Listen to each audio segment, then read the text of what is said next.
मैं मोहम्मद असलम आज standard intermediate college के ऑनलाइन कक्षाओं के क्रम में कक्षा 12 नागरिक शास्त्र के पहले लेसन का दूसरा पार्ट या दूसरा खंड पढ़ा रहा हूँ, जिसका नाम है शीत युद्ध। मैंने इस पर एक दिन और वीडियो बना चुका हूँ, लेक्चर इसमें पढ़ा चुका हूँ। आज फिर इस लेसन की जो महत्वपूर्ण चीज़ें हैं, महत्वपूर्ण बातें हैं, ज़रूरी परीक्षा के दृष्टिकोण से उपयोगी चीज़ें हैं, उन्हें आज फिर मैं बता रहा हूं। जैसा कि पहले ही बता चुका हूं, एक बार मैंने पूरी तरीके से पूरा कोर्स कंप्लीट कर दिया है।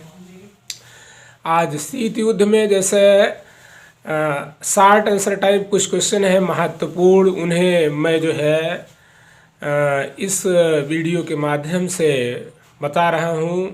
जैसे इसमें कुछ ऐसे संगठनों की स्थापना की गई, जैसा कि मालूम है शीत युद्ध में दो गुटों अमेरिका और रूस के बीच यह लंबे समय तक एक संघर्ष, वाक युद्ध, विचारों का युद्ध चलता रहा।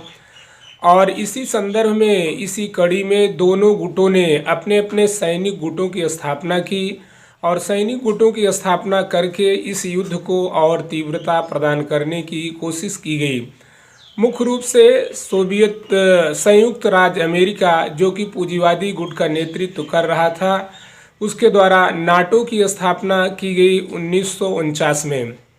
NATO North Atlantic Treaty Organization था, जो एक सैनिक संगठन था। इससे भी संदर्भित क्वेश्चन आते हैं कि नाटो कैसा संगठन था। तो नाटो एक सैनिक संगठन था जो शीत युद्ध के मध्य या शीत युद्ध को ध्यान में रखते हुए इसका गठन संयुक्त राज्य अमेरिका के द्वारा 1949 में किया गया था।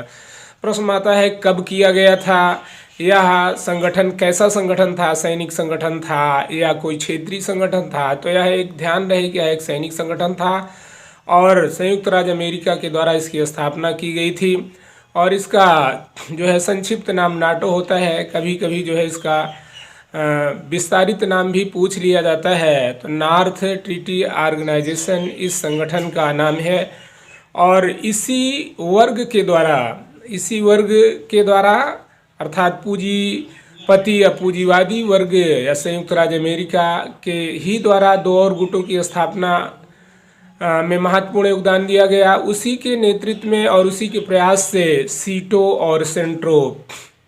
सीटो की स्थापना 1954 में और सेंट्रो की स्थापना 1955 में की गई। ये भी दोनों सैनिक गुट ही थे जो कि पूंजीवादी व्यवस्था के द्वारा स्थापित किए गए थे। 1955 में सेंट्रो और 1954 में सीटो की स्थापना की गई थी। और इन दोनों गुटों का भी मकसद सैनिक वर्चस्व स्थापित करना ही था। ये तीन प्रमुख गुट हैं जो पूंजीवादी गुट अर्थात संयुक्त राज्य अमेरिका के द्वारा स्थापित किए गए। और इसी के प्रत्युत्तर में या इसी के जो है विरोध में सोवियत संघ वार्सा पैक्ट की स्थापना की। वार्सा पैक्ट की स्थापना सोवियत संघ के द्वारा या साम्यवादी गुट के द्वारा की गई थी। प्रश्न आता है सोवियत संघ की वार्सा पैक्ट की स्थापना कब की गई, किसके द्वारा की गई। तो 1955 में की गई और सोवियत संघ या उसके समर्थित सदस्यों के द्वारा की गई। यह एक साम्यवादी गुट था, साम्यवादी वर्ग के सदस्यों के द्वारा बनाया गया गुट था। और सोवियत संघ या साम्यवादी गुटों के सदस्यों के द्वारा ही दूसरा प्रमुख सिंबल जो था वह बर्लिन की दीवार थी। बर्लिन की दीवार शीत युद्ध का प्रतीक मानी जाती है, शीत युद्ध का सिंबल मानी जाती है, क्योंकि बर्लिन की दीवार थी। और यह जर्मनी को दो बराबर भागों में, जर्मनी को दो भागों में बांट देती है, पूर्वी जर्मनी और पश्चिमी जर्मनी। तो पूर्वी जर्मनी पर साम्यवाद का वर्चस्व था, साम्यवादी शक्तियों का वर्चस्व था अर्थात सोवियत संघ का वर्चस्व था। और पश्चिमी जर्मनी पर पूंजीपति या पूंजीवादी वर्ग, पूंजीवादी गुट का वर्चस्व था। तो ये दोनों गुटों के द्वारा शीत युद्ध को और तीव्रता प्रदान करने और अपने गुटों को और मजबूत बनाने, अपनी सैनिक शक्ति और आणविक शक्ति या अस्त्र शस्त्रों की दृष्टिकोण को ध्यान में रखते हुए इन राष्ट्रों के द्वारा गुटों की स्थापना की गई थी।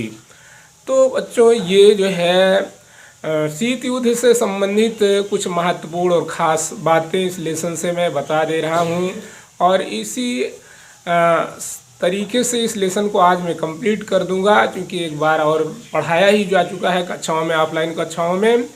और 1985 में गोर्बाचेव जब इसके जो है प्रधानमंत्री बने, फिर वो 88 में रूस के राष्ट्रपति बन गए और साम्यवादी दल के नेता, साम्यवादी दल के प्रधान के रूप में बने। तो उन्होंने रूस की स्थिति को, बिगड़ती हुई स्थिति को सुधारने का प्रयास किया। ग्लासनोस्त और पेरोस्त्राइका नाम की दो नीतियों का उन्होंने जो है के माध्यम से, इन जो नीतियों को उन्होंने लागू किया और नीतियों के माध्यम से नीतियों का क्रियान्वयन किया, और इन्हीं नीतियों के माध्यम से वे रूस की बिगड़ती हुई स्थिति को सुधारने का प्रयास किया। लेकिन फिर भी रूस की स्थिति जो है दिन पर दिन बिगड़ती गई, और अंत में 1991 में सोवियत संघ के टूट जाने से शीत युद्ध समाप्त हो गया और शीत युद्ध का अंत हो गया। तो इन दोनों नीतियों के माध्यम से, ग्लासनोस्त और पेरोस्त्रोइका नामक दोनों नीतियों के माध्यम से गोर्बाचेव ने उसको सुधारने का प्रयास किया था, लेकिन वह प्रयास उनका सफल नहीं हुआ, और दोनों गुटों से बचने के ही लिए जो है भारत ने गुट निरपेक्षता की नीति अपनाई। भारत जो है ना तो पूंजीवादी गुट में सम्मिलित होना चाहता था, ना बेहतर समझता था, और ना साम्यवादी गुट में सम्मिलित होना बेहतर समझता था। इसीलिए भारत ने गुट निरपेक्षता की नीति अपनाई, और गुट निरपेक्ष राष्ट्रों का प्रथम शिखर सम्मेलन 1961 में यूगोस्लाविया की राजधानी बेलग्रेड में हुआ, और इस पहले सम्मेलन में 25 राष्ट्रों ने हिस्सा लिया। 25 राष्ट्रों ने इस सम्मेलन में हिस्सेदारी ली। पहले सम्मेलन में बहुत ही महत्वपूर्ण प्रश्न है, बार बार परीक्षाओं में पूछा जाता है, गुट निरपेक्ष राष्ट्रों का प्रथम शिखर सम्मेलन कब और कहाँ हुआ। तो गुट निरपेक्ष राष्ट्रों का प्रथम शिखर सम्मेलन जो है 1961 में यूगोस्लाविया की राजधानी बेलग्रेड में हुआ, और पहले सम्मेलन में इसमें कुल 25 देशों ने इस सम्मेलन में, पहले सम्मेलन में कुल 25 देशों ने हिस्सा लिया था। और इस सम्मेलन को आगे बढ़ाया गया और ये एक बड़ा आंदोलन बन गया, जिसमें जो है 9 स्वतंत्र तमाम एशियाई और अफ्रीकी देश सम्मिलित होते गए, और यह एक बड़ा आंदोलन बन गया। और इसमें 3 प्रमुख व्यक्तियों का हाथ है, और जिन्हें त्रिमूर्ति के नाम से भी जाना जाता है। इसके प्रधान और अगुवाकार सबसे प्रमुख व्यक्ति पंडित जवाहरलाल नेहरू, हमारे देश के स्वतंत्र भारत के प्रथम प्रधानमंत्री पंडित जवाहरलाल नेहरू इसके सबसे बड़े कर्णधार थे।